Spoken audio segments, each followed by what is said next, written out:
Yeah, there we are. Hello and welcome to Mythology.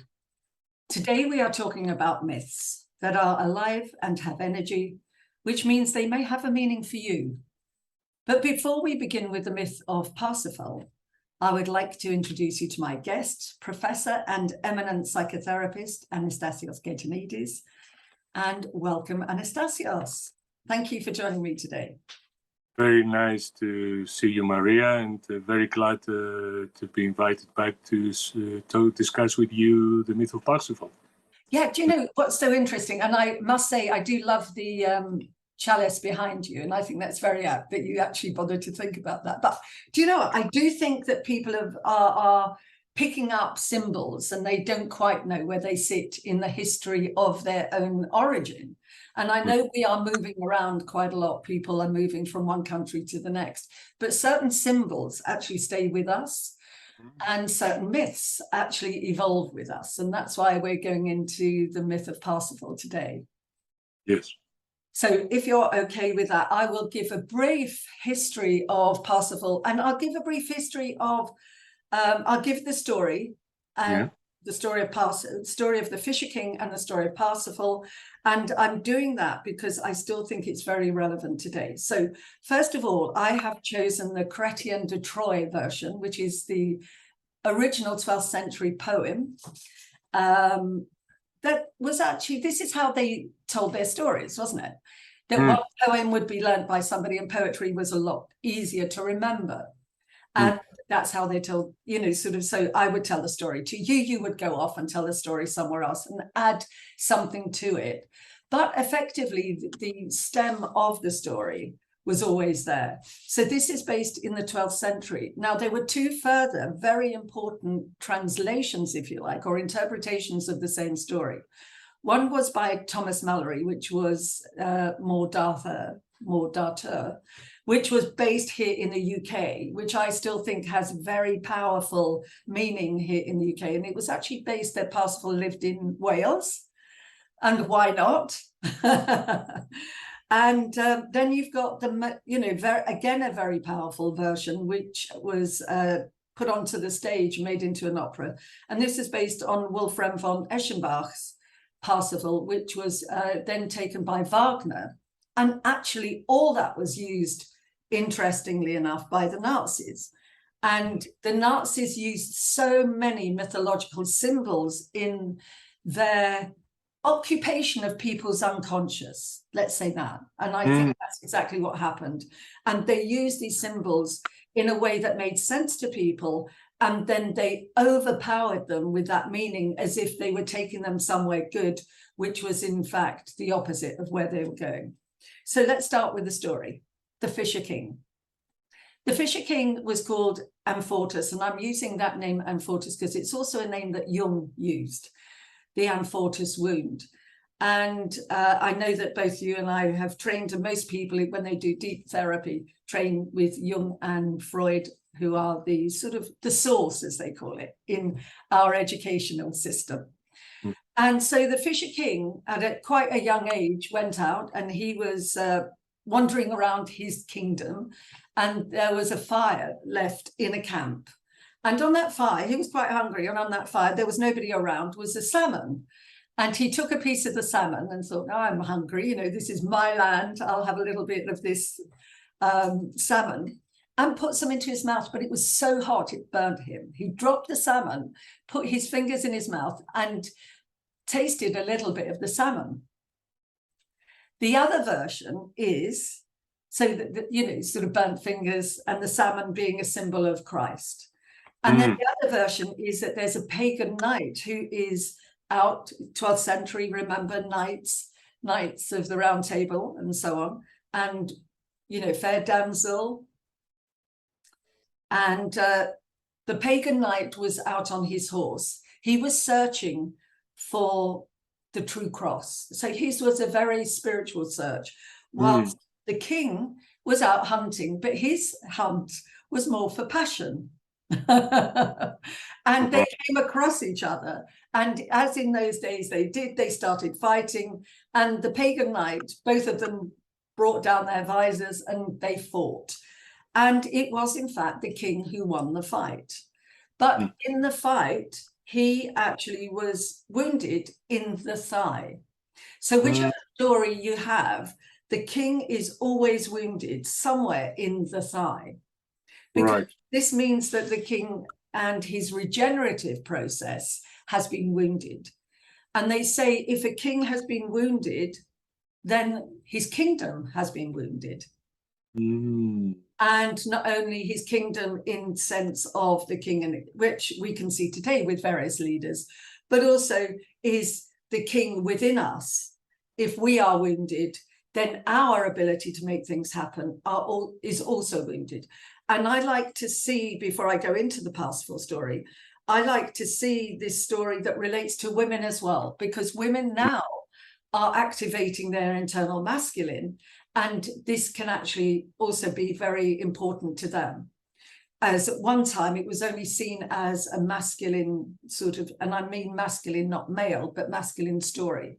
So the king then went back to his kingdom, and his kingdom didn't thrive.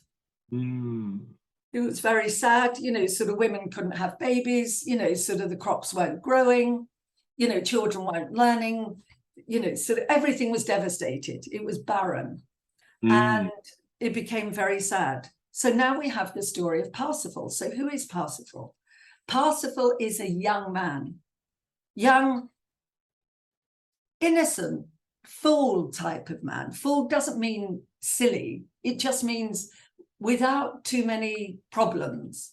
He just loves life. He is sort of exuberant, loving life, excited. His mother has looked after him in a forest because her husband and her two sons, who became knights, were murdered.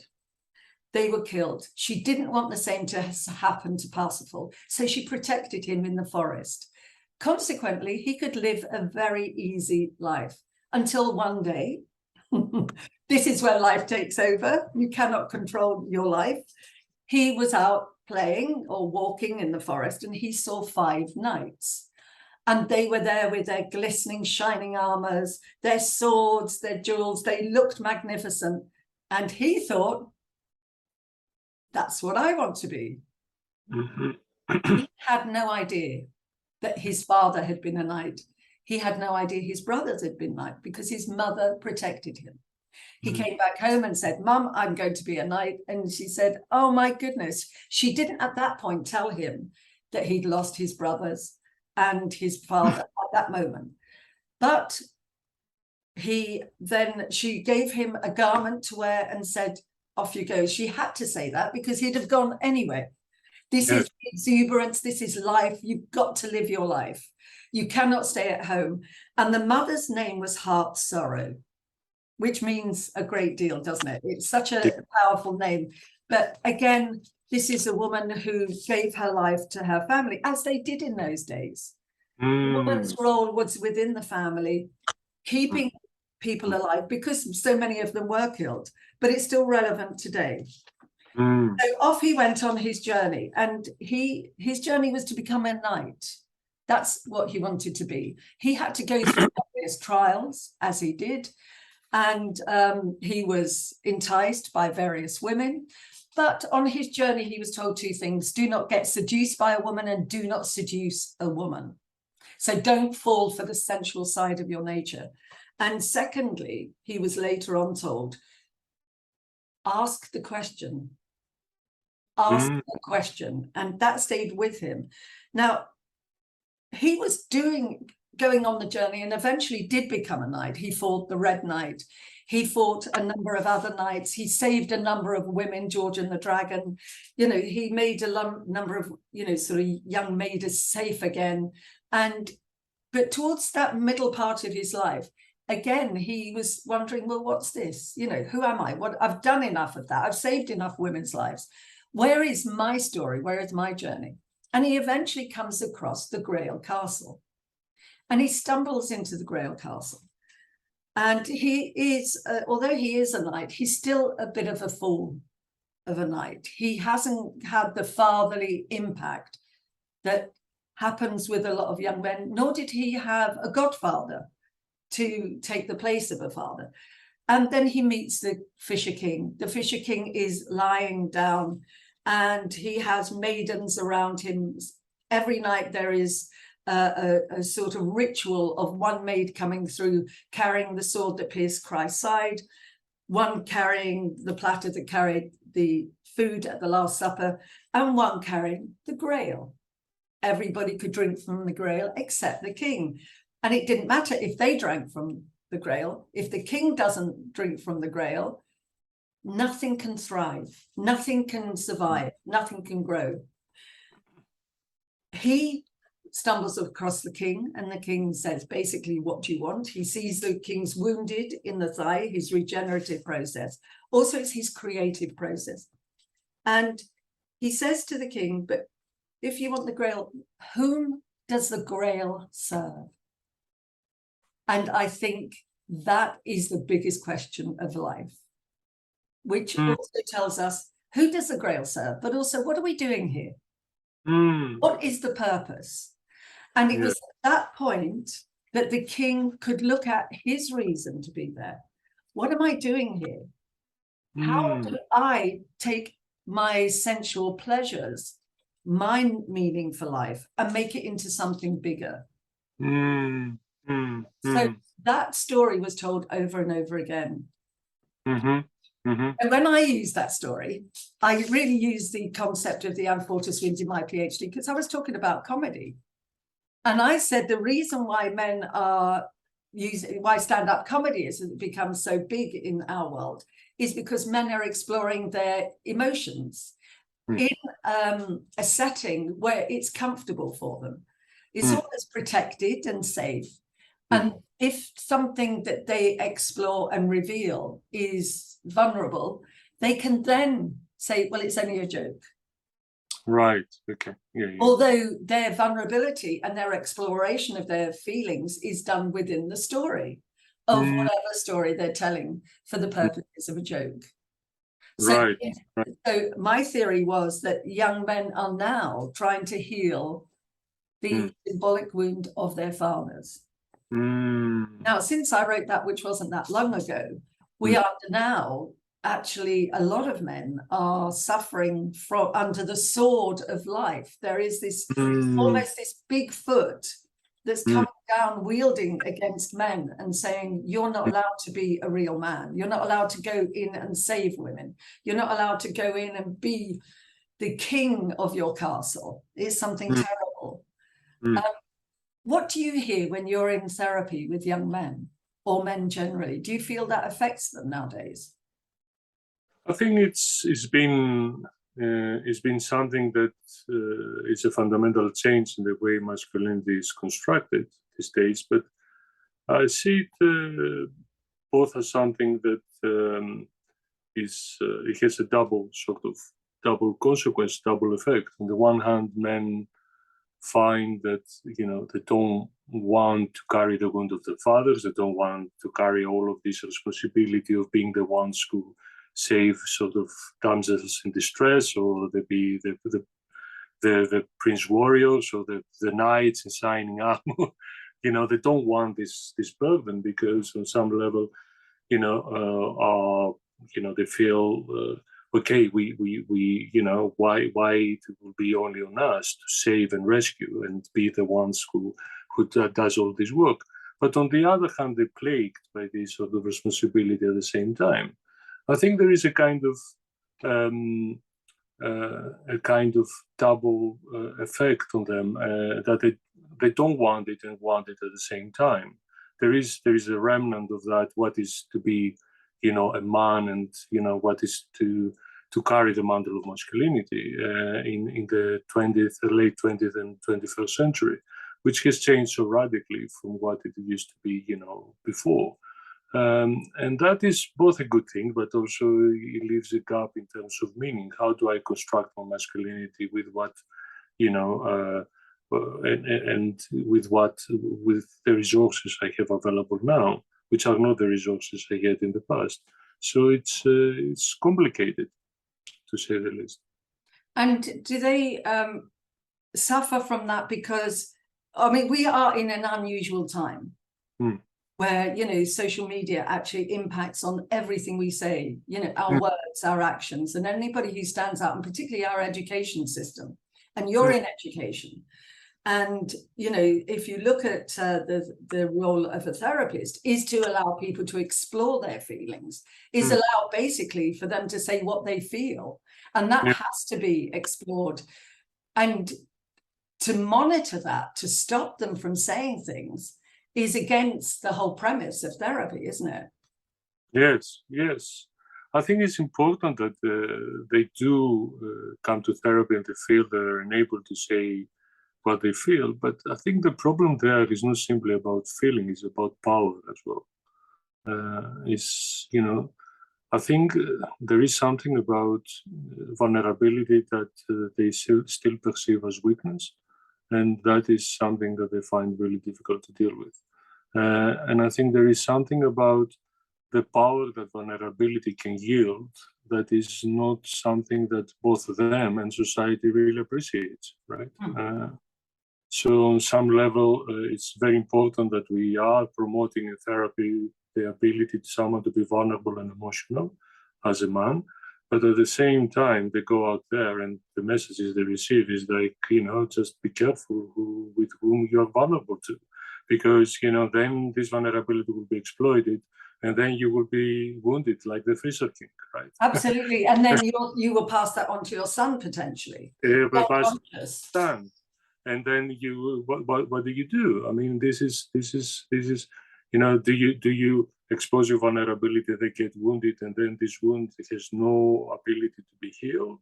Or do you carry that vulnerability very carefully and you only reveal it to people that you are capable to and you feel safe with? But even that can be quite tricky sometimes. Right? And if a man is in a relationship, because I have this when I deal with couples, and the woman is asking for the man to be more expressive, more vulnerable, she also has to change. Yes. To accommodate that. It can't just be one way, can it? Yeah. Because it then means that the role that she has had and that role that he has had in their life together has altered. And so she had to accommodate that slightly differently. And then if she hasn't, so I do wonder whether there is, you know, when you see the yin and the yang is quite a good one, concept, symbol, because then surely she has to then take on more of the masculine, allow that to be revealed. Yes. So that you've got a complement in the relationship. I think you're right. I have countless, I mean, in this case, we're talking about heterosexual men, but we don't need to restrict it only to, I mean, there are a lot of gay couples that they are together, right, in the same, and then there are the masculine and the feminine present itself there too. But, you know, I'm just, you know, trying to make it a little bit more general in this case. I think there are a lot of people who said we haven't come to this world to, you know, to be only strong and to serve women. We also have a responsibility towards ourselves. And of course, and I think this is very important, because then what happens if they have to be strong and serve women and to be protectors and saviors and the knights in shining armor and all of this sort of rubbish in many ways that they have espoused, then they feel really resentful and they occupy the position of the victim. And then a lot of aggressivity and a lot of violence comes out of feeling like victims, that they need actually to express their rage against being placed in a position that they need to always be strong and suffer in order to protect and save and rescue others, especially women. And then the opposite of the inverse of that is they become really violent in relationships, because they occupy the position, they are the rescuers, so they become victims. And of course, by being victims, then they justify themselves in being perpetrators of violence. And that the whole triangle of abuse just, you know, is cycled. But do you think that's partly because being a man with the energy, the passion to use your physical energy, the masculine, whether it's in women or not, actually, women are showing that just as much today, you know, in athletics and boxing and so on. If that hasn't got an outlet, then you're stuck with that. Actually, you're going to not only either internalize it or actually put that onto your partner. You've got to learn that we all have, we all have and sort of that sort of energy that we haven't actually progressed that much through time, that we can actually subdue that energy well enough. So you can't just pour it onto your partner. Don't you think there's a lot of expectations on our partners now? I think there is something about the prototype of romantic love and romantic relationships, that how they were developed in the late 20th and currently, that we expect everything from our partners to be both companions, friends, lovers, sexual objects, all sorts of things all at once, and we forget that this is almost an impossible task. We can't just find this just for one person. We need other people in our lives who can provide that. So I often say to men that they enter into a partnership. I say, well, you need to also, and then they stop seeing their friends, or they cut off some of the. But this is a different type of energy you need from your friends and you need from your partner, right? You can't. Then it feels like they start withdrawing. They don't see their friends as much. They don't have this type of camaraderie that they need, to be brothers in arms, that they need in a way which is outside of the relationship with a partner. And I think this is very important. And of course, the same with women. They need the friends. They need this type of connection, which is not restricting them only to expect one person to be everything for them. And I think this has become quite oppressive in relation, I think. Yeah, and it's put on far too much of a burden. So you've not only got your internal burden, you've got your external burden there as well. And how do you activate yourself effectively in society? Yeah, and also, it has double, further consequences in relationships. I often see in relationships that, people who expect the partners to be everything, they gradually there is a kind of bubble they build, and they get to know each other very well. And of course, one of the first things that happens when you get to know someone so well is that desire goes out of the relationship, because intimacy and closeness, preclude the essential straightness that is required to feel desirous of the other. So you need, the other needs to be close enough, but not too close and not too known, so as not to have desire to find more about them.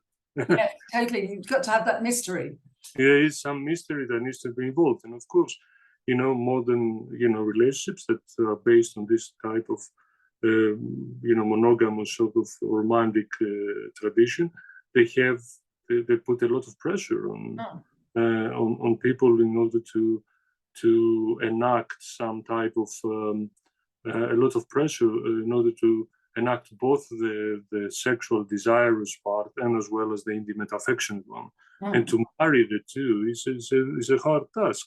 And I'm not saying that shouldn't be is impossible. It's just simply hard, because there is nothing more harder than to feel desire and constant desire for a person you know very well. Totally. Yeah. Because their dark side, or what Jung calls the shadow. And somebody said the shadow was the combination of the eros and ego. No, eros, not the shadow. So romantic love was the meeting of eros and the shadow. Yes. And I quite like that concept. Jungian, you see that side of somebody, and often we're drawn to somebody who has got a similar shadow or a complementary shadow to us. And then you've got eros, that love. But, we don't have enough words for love, do we? You're Greek, you know that. And, but here we're talking about, Parsifal is talking about agape, love for the world, and spiritual love. Right. And somehow we don't talk about that, because it's actually equally burdened with a religion. And each religion colors that basic meaning with other sort of rules, regulations that we can all fall into that might not suit us. And I'm not saying that religion is bad. I quite like many religious ethos, because as long as people behave kindly towards each other, it keeps you in a moral place. Because if you don't have, if you cannot manage yourself, how can you manage the rest of the world? This is what we're talking about. What's the difference here? Who am I? Who am I in this world? Who am I in my relation to my partner? In relation to my partner, who am I? What the hell am I doing here? Yes. Whom does the Grail serve here? Exactly. I think this is a very important question. In many ways, there is this desire for transcendence that, on some level, to serve something that is bigger than oneself. To serve, I think Jung will say, to move from ego to self, right? So there is something about what is it just me or something bigger here? And I think we have, and that bigger doesn't need to be necessarily in terms of spirituality. It can be something that serves a bigger political, meaningful purpose, or anything else that escapes one sort of narrow, sort of individual position, ego position in a way in one's life. So it's against individualism and pointing towards something bigger than oneself. And of course, that can be quite tricky, and I can see perhaps why, the Nazis can exploit that, yeah, they can we serve Germany or the Führer or something bigger than oneself, and the community. And I think we need to be careful with that as well. But on the other hand, there's still this question.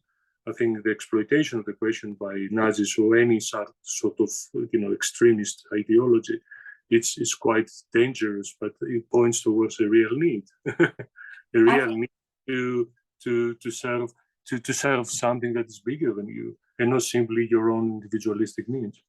Yeah, because let's put the Nazis to the side, but it's such a powerful concept, sort of what happened there. But from the internal perspective, to know that you have a reason to be here, let's say, all the roads, I look at my life and I think, well, how the hell did you get here? As I'm sure you do. My parents are Polish, and there was no way when I started my life I was ever going to be doing in their eyes that I was ever going to be doing what I'm doing. And I think it's quite interesting that you have to not only get your own drive, what you need, but also what's given to you from the outside. And that's what I think is, we must look for what's accepted from us, that life puts you in a certain direction as well, and says, try this, try that. So it gives you a hint. So a story, a myth that you tap into can also be helpful as a guide to what you need. So when I was looking at Parsifal myself, I actually thought, well, what's this got to do with me? Why does this mean something to me as a woman? Now, I was in business as well, so I understand the role of, saving the wounded father. My parents, I think were prisoners of war, and there was a lot of wound and a lot of trauma in my background as I was growing up. But more than that, neither my father nor my mother but lived out their true potential. And somehow as a child, you pick that up. You don't know what you're picking up, but you pick something up. Yes. And that you've got something more to do than what you're doing, and you don't know how to hold on to it. So the myth gives you a storyline that you can say, actually, I can do this. I can get over this obstacle. I can get over this hurdle because there's more of a meaning here, even though you can't see it. Yes. But I think there is something also about Parsifal and his innocence and his, foolishness in inverted commas, which of course is not a fool, it's just innocent, and the appeal that has to the sense of, because he's such a fool, he's able to escape the trappings of the world, which are, of passion, desire, of all of the things that, of anger, of envy, of, but then, in some way, he also finds them in front of him when he confronts the Red Knight, right? And he kills the Red Knight. It's almost like he needs to see this side of him too. There is something about him that, although he's a fool, there is something quite aggressive that he can own as well. And the journey of Parsifal is very much the journey of someone who's also feel very restricted by maternal care. And he doesn't want to let his mother down, so he follows quite a lot of his advice until he finds himself at some point where, after, as you said, he's done all of this. I think, in a version of the myth, he's going to the Grail castle the first time, and he doesn't ask the question, right?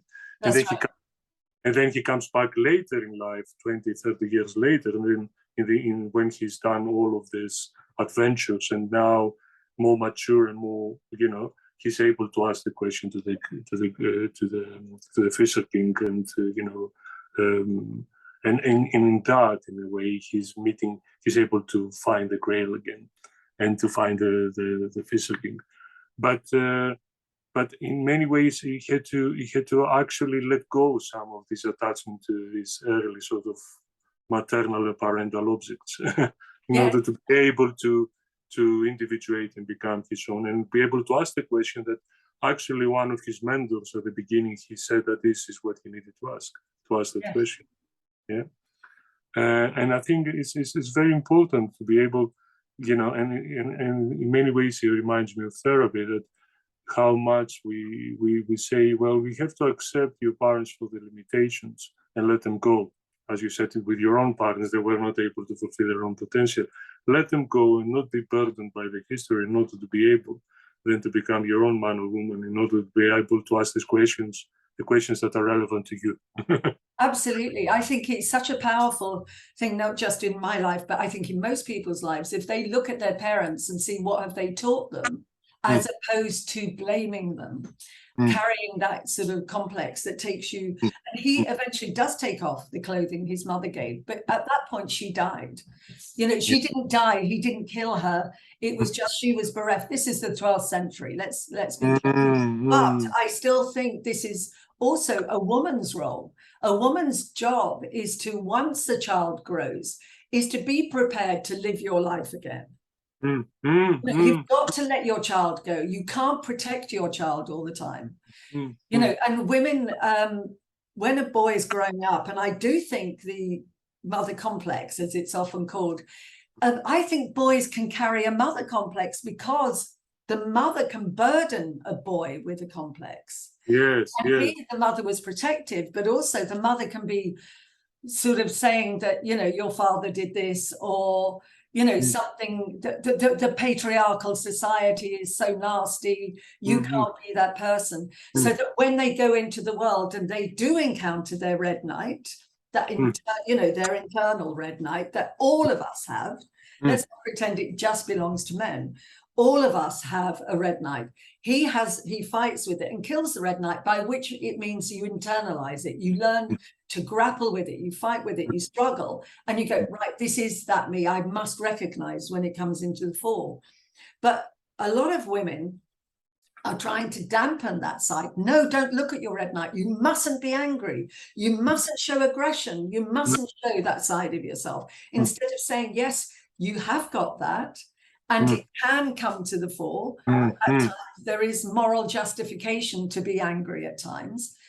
But how do you use it? When do you use it? And at what point? So, for example, I've worked with soldiers. And I remember, and I, must take my hat off to soldiers, because they go out and they fight on my behalf. And one of them said, well, Maria, we do for you, so you don't have to. Yes. I don't have to go into battle. We're not Russians or Ukrainians at this moment having to fight.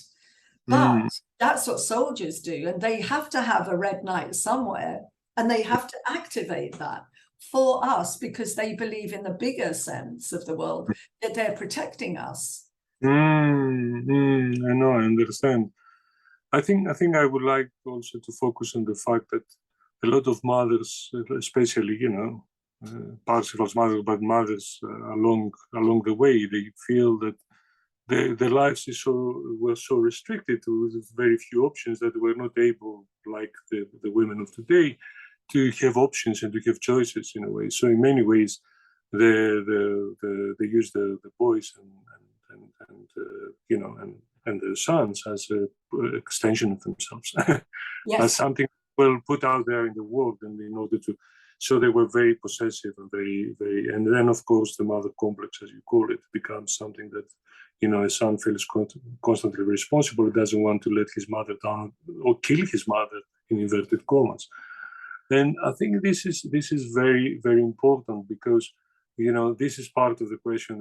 I said a lot of men ask, I haven't come to this world to serve my mother, or to serve women like my mother, or to become, like my father. I have choices. I have options, in a way.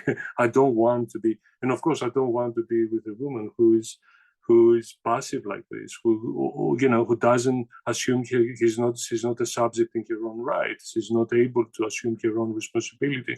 And I don't want the mother of my children to be, like my mother, and burden the children with that responsibility. And I think, it's quite honorable on some that things are changing, and lift the burden from both mothers and children to play certain roles which were traditionally ascribed, and to have more multiplicity, and to engage with different sort of positions, in a way. But at the same time, we still have been stuck with a lot of expectations and a lot of complexes that they have passed through the generations, and we carry this, and we have to walk through them in order to individuate, like Parsifal, and ask the questions that are relevant to us and others. Yeah, and that's the big question. But coming back to relationships again, because our lives are all about relationships, aren't they? Let's face it, in one form or another. And coming back to a relationship, and you become a mother, or you become a father, or you go into a relationship, and suddenly somebody reminds you of the father. If you're conscious, you can say, that part reminds me of my father, but it's all of them. If you're unconscious, that person is then, that clothing is taken off the boy takes it off, or the girl takes it off, because she'll be wearing something herself, and then puts it onto her partner. If you're both unconscious, that's where the problem comes in. Yes, exactly, yes. And I think there is something, there is something about being able to recognize. I mean, having one of the things about psychoanalysis that I think is very valuable, or analytical psychology for that matter, is the idea that you are able to have these pieces of information that are missing, so you can have more choice in your life.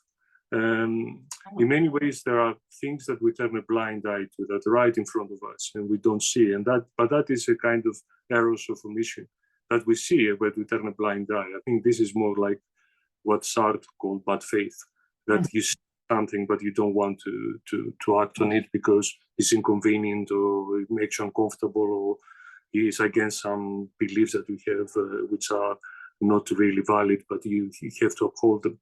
But there are other pieces of information, the unconscious parts, the parts that are passed through generations, and they are really deeply rooted inside us, that we are not aware of, and that's where you transfer this to the other without realizing, and by becoming more aware, both of these sort of roles that you've been given, and these assumptions, unconscious assumptions that you carry, and relationally, and changing them, then relationships can improve. But because then you realize that there's not just one way, there isn't just one reality, there are choices. You can be playful. You don't need to end up only one way. You don't need to end up like your mother or your father, right? Yeah, totally. And you have options, because in many ways you realize that there is a part of you that might want something unconsciously, but there is another part that has some type of control over it. I mean, not completely, but has some type of control, and able to regulate it, and regulate one's emotions according to what you feel. Anyway, I think this is very crucial, and if anything, in many respects, I feel that Parsifal also has to come to terms with his own sort of maternal and paternal imagos. To be able to ask the right questions, and for him, what do I want? What does the Grail serve for me? Not just for the Fisher King, right? Yeah, and he must have been searching. He must have been searching for a father figure, and then he finds a father figure who's wounded. Yes. But you see, this is the other crucial thing, and that's why I think it's very important for our times, because the father figure in our times has been wounded. Yes. And betrayed irreparably. I agree. And I think, you know, and on some level, that creates a kind of gap in the way that we deal, you know, internally, psychologically with our paternal images, and how we are able to deal with authority both internally and externally. And I think it's become a real issue, you know, again and again, about what is the place of the father, both in the family, but also internally in one's life. And he's not simply a wounded father, but now we're talking about absent father, or a father that has been almost like, you know, assassinated and he's not been able to, he's become like a ghost in the machine. And, you know, and how do we actually find the place for fatherhood again, fathers and men who want to be fathers, and what does it mean for us, especially in the 21st century, where, you know, on some level, patriarchy has been mortally wounded, but also is stronger than ever. This is a kind of paradox, right? You know, fathers are mortally wounded, but also, you know, the paternal power of this primal father who is very tyrannical and is also like, you know, Putin-like figures. they become the kind of the norm, since there is no mediation about a real father who is, you know, who's both good and bad, and he's an everyday father who struggles, you know, but manages to, with his wounds, to be able to be present. But unfortunately, now we got rid of this father, and we're left with all these very exuberant, tyrannical, paternal figures that resemble the totem and the taboo myth of the primal father. Do you know what's so interesting? When you take it outside the family, it's almost as if then you've got these, you know, sort of work, and you've got the corporations, which also women buy into and become, you know, in that patriarchal, tyrannical, they take that on, although they dress as women, they look like women, but internally they are exactly who they railed against. Yes. And so in our society, what we've not really managed to do is to balance the true feminine and the true masculine. You know, the logos, the word that defines something, gives you ease at which what is going on here, the word, but also the concept that women, you know, the feminine brings in, the creative, the chaos, let's say. And then you take the chaos, which is, you know, sort of mythologically is feminine, then you put it through a form which is masculine, and you create something wonderful together. Women are just falling into the same traps, and I'm not surprised we're still in that trap, because women don't realize that they're just going, well, yes. So if a woman was running this country, I hear over and over again, she would be so different. Well, no, she wouldn't necessarily, because she still has to make the same decisions. We have recent examples of that. But that's yeah, we do. But if you take the world at the moment, I do think that's a step outside ourselves, and that impacts on us. You know, how do we see ourselves in this world? What are we doing here? How do we actually play out? And I think so, coming back to the sentiment that we were sort of talking about, how the Nazis rose to power, was very much because they had felt inferior. They had felt that they had been punished. If you take that as a storyline that we must not fall into in our own lives, let's look at it like that. So they had been punished. They were aiming for this grandiose life. You know, this is who we're going to be. We are the heroes of their world, the Germanic world. And then suddenly they lose everything. They're being punished. Now, what Hitler did is, no, we are the Superman. We are this powerful people. And it doesn't matter whether you're male or female. If you adopt that, you're doing exactly the same. Yes. Everybody the same way. Exactly, yes. I agree with you, Maria. I think if anything, also is the perversion of, again, with Hitler, is the perversion of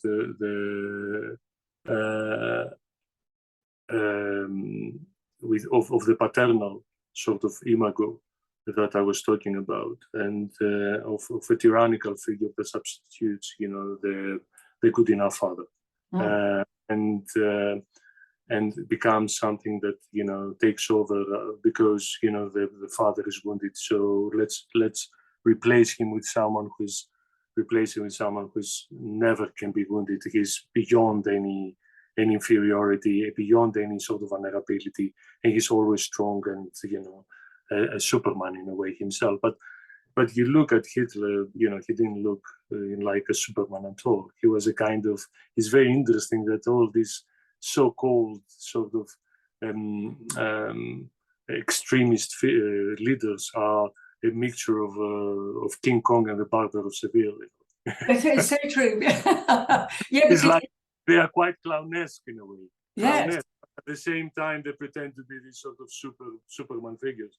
I mean, I could say that about Trump, about Putin. They're so little and so, but there's something clownesque about them. But, all of a sudden they pretend to be these super, tyrannical sort of, exhibitionist figures.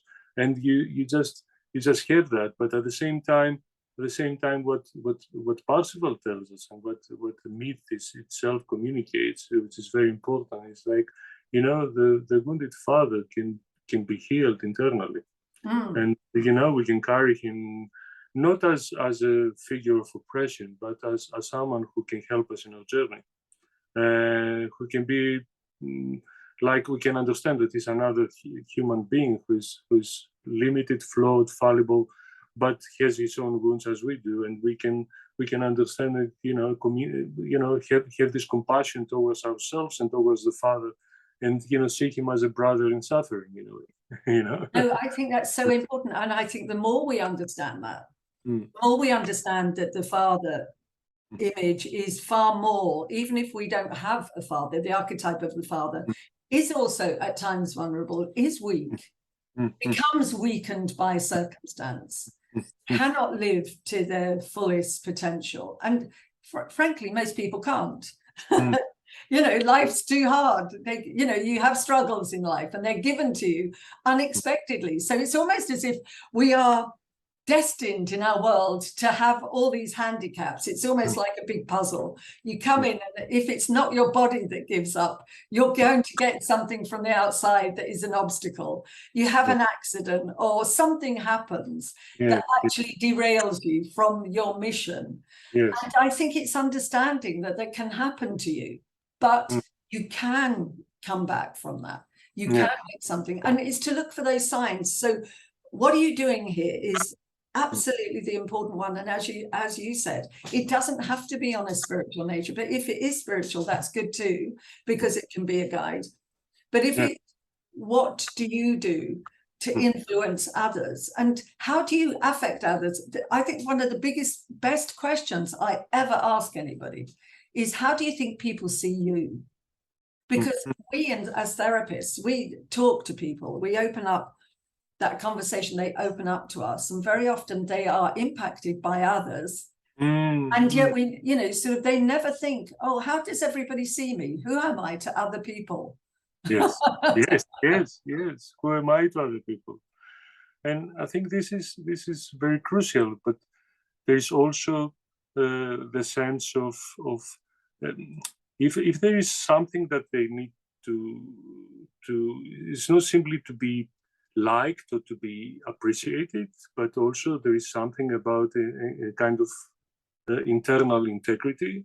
You can have both, though, can't you? Yes, I mean, the one doesn't exclude the other, but I think there is something about serving something that is bigger than yourself. But it doesn't need to be something that you is already external and you have to find. But it can be something that is created, something that is co-created with others, something that is found within something that you create in a group with others, or something that you create, something that feels that is not simply there to satisfy one's own needs, but escapes this and creates desire. Because I think a lot of problems come from confusing need with desire. And I think the need is always something that needs immediate gratification. how can I satisfy my need? And of course, we need that in order to survive. We need to satisfy our needs up to the level. But there is something quite urgent about this. But there is something also about how we can postpone that, how we can manage desire as a way of enjoying it and playing with it without feeling the oppression of need. Yeah. Without feeling, I need to satisfy it right now, instead of allowing it to unfold and extend and include others in its without having to impose it or oppress someone in order to satisfy oneself. I think there is something quite important in that sense. How do you manage satisfaction without making it immediate? How do you satisfy your needs but allow place for desire to be playful? Yeah, and also it's that if you are in relation with somebody else, how your need doesn't overwhelm the other, that they are your servant for your need, your desire. And there's a lot of this that we are in society shifting so radically that, I think we are creating, or certain people are creating slaves out of others. So everything they fight against, they're creating in their own worlds. But I do think the power of therapy is enormous, and I do think that people just question that. What am I doing here? It's such a big question for a lot of people. And I think the more we do open that door to that question, what am I doing? Who do I blindly serve? Do I have to? But you see, there are, I can see that the place for very reflective, open-ended, and also inquisitive therapies that you and I, seem to espouse is very important, and I think it's more important than ever. But I think what I find more and more, and I think this comes as a kind of way of replacing one's own internal regulation and defensive structure, is having to use external sort of measures in order to make oneself feel comfortable within oneself.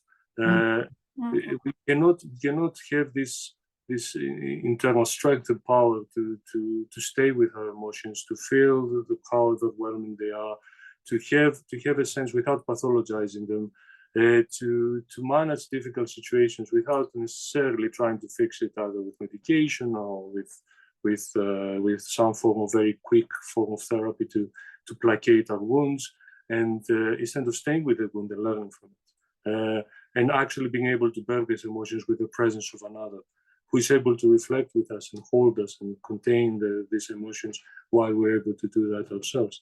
And I think this is becoming quite worrying for me, because the more people, find themselves in places where they have to rely on external measures to do the internal work, the less internal sort of strength they will acquire.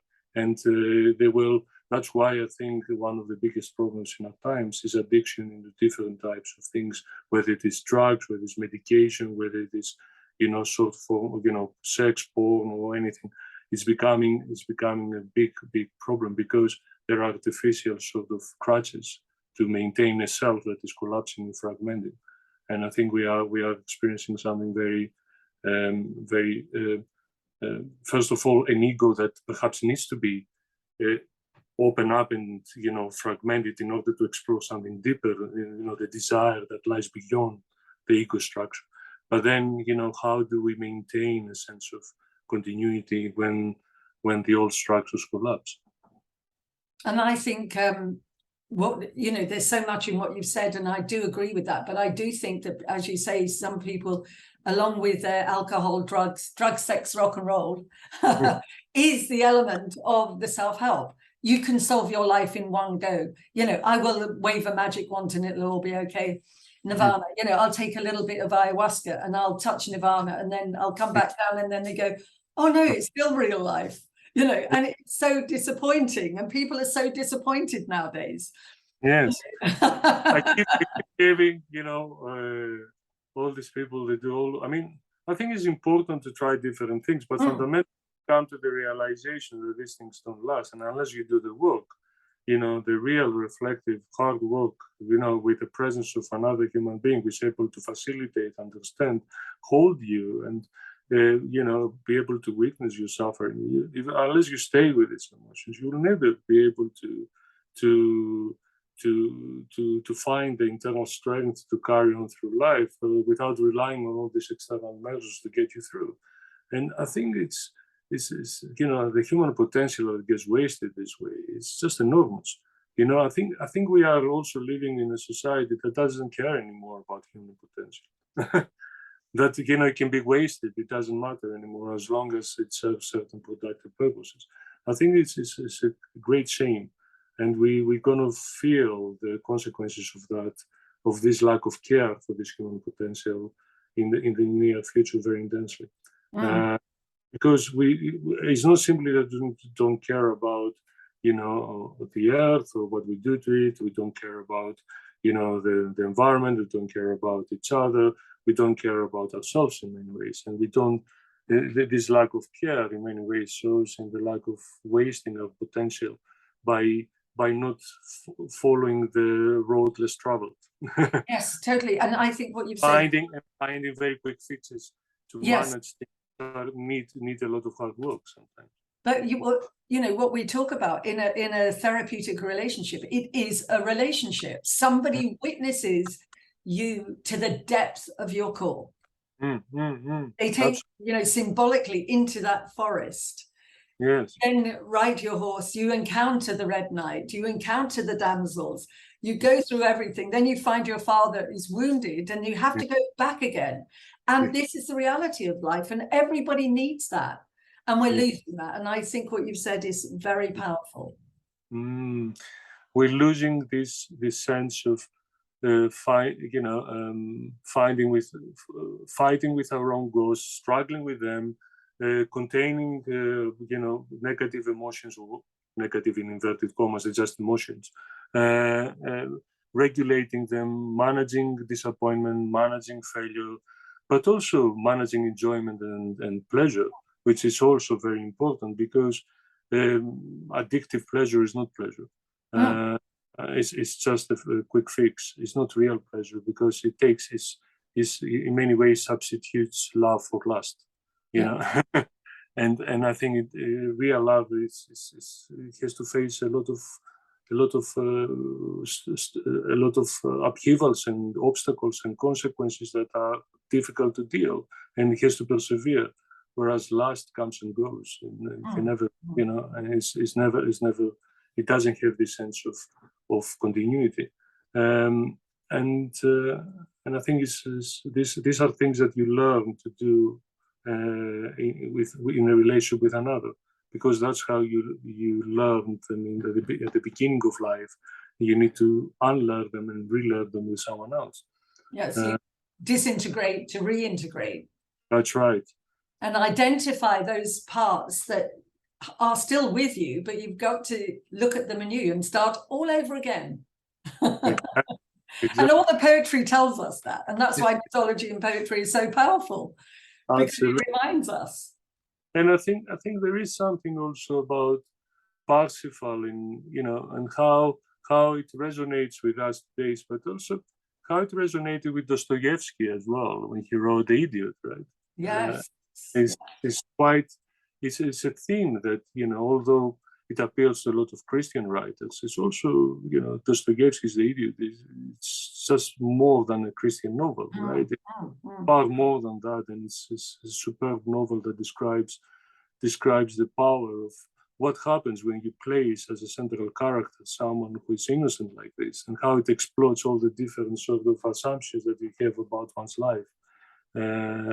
And I think that's what Parsifal does in the center of the story. As a central character of the story, it explodes all of these sort of different assumptions that people have about passion, about love, about lust, about you place a central innocent character in there, and then you see things unfold and crumble around him. Well, what I loved about, we'll have to tie up because we can continue for a long time, and it's so fascinating talking to you. To tie up with comedy, you know, sort of, because when I see comedians on stage, which is less and less, which is very sad, not through their own doing, they were exploring these themes. And in the British culture and in the culture of many kingly courts, royal courts, there was always the fool who had one day as an opportunity to turn everything the king said or queen on its head.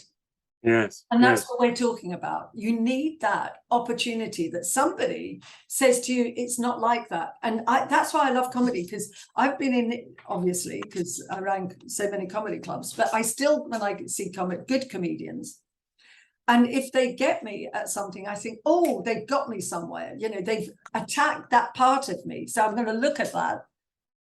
And I think it's such a powerful medium, because you've also got the humor that goes with it, and that moment of joy that goes with the awakening to a part of you that they somehow reflect just through words. And it can be so powerful. And I think it's such a pity if we just stop that from happening. That free speech has got to come back. Absolutely, it's the role of the fool, as you said, but also, you know, the role of the comedian to dislodge something of that fixity and the seriousness that we take our lives with. And I think, you know, by dislodging something from that fixed structure, it allows wiggle room, things to actually happen. And then you can talk and bring it back together and talk exactly. back together and start all over again. Yes, Brilliant. I agree. Yeah. Thank you. It's been always amazing talking to you, Anastasia. And let's do more mythology, because I love mythology as a starting point, if you're ready and if you're in the mood. But thank you so much, Anastasios Getonidis, and this is Mythology. Thank you. Thank you very much, Maria. Always a pleasure.